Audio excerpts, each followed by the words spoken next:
150 యొక్క కారణాంకాల సంఖ్య.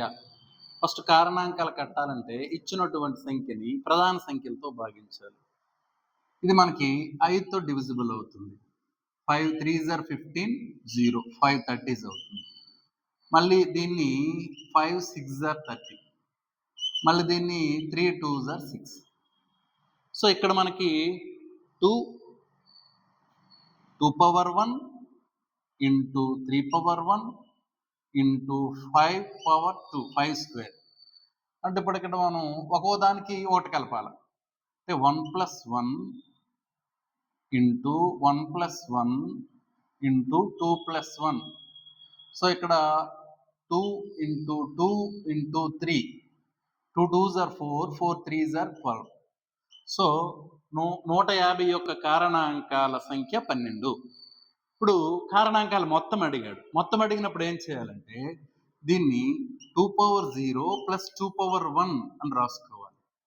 Into 3 power 0 plus 3 power 1 into 5 power 0 plus 5 power 1 into 5 square.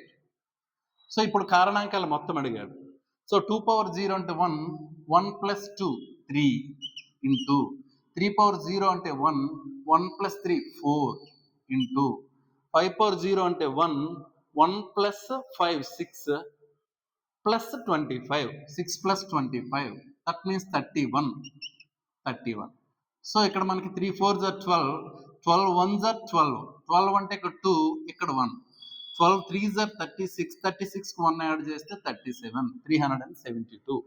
ఇప్పుడు మనకి ఇందులో సరి కారణాంకాల సంఖ్య అడిగాడు, మొత్తం కాదు. సంఖ్య అడిగినప్పుడు సో దీన్ని మనం ఇగ్నోర్ చేయాలి. ఇగ్నోర్ చేస్తే ఇక్కడ 1 ఉంది, ఇక్కడ 1 నెంబర్ ఉంది, 2 power 1 1 నెంబర్, ఇక్కడ 2 నెంబర్లు, ఇక్కడ 3 నెంబర్లు. So 1 2s are 2, 2 3s are 6.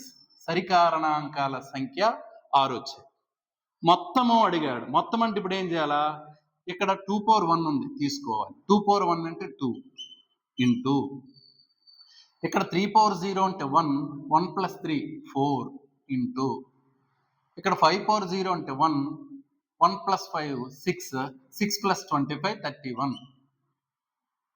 So ఇప్పుడు మనం 2 4s are 8, 8 1s are 8, 8 3s are 24, 248 సరి కారణాంకాల మొత్తము.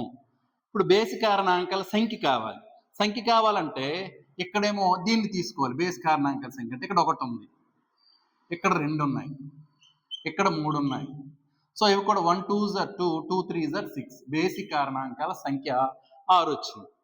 ఇప్పుడు బేసి కారణాంకాల మొత్తం అంటే ఇక్కడ ఇది తీసుకోవాలి. 2 power 0 అంటే 1 ఇంటూ 3 power 0 అంటే 1, 1 plus 3 4 ఇంటూ ఇది 31. So 1 4s are 4, 4 1s are 4, 4 3s are 12.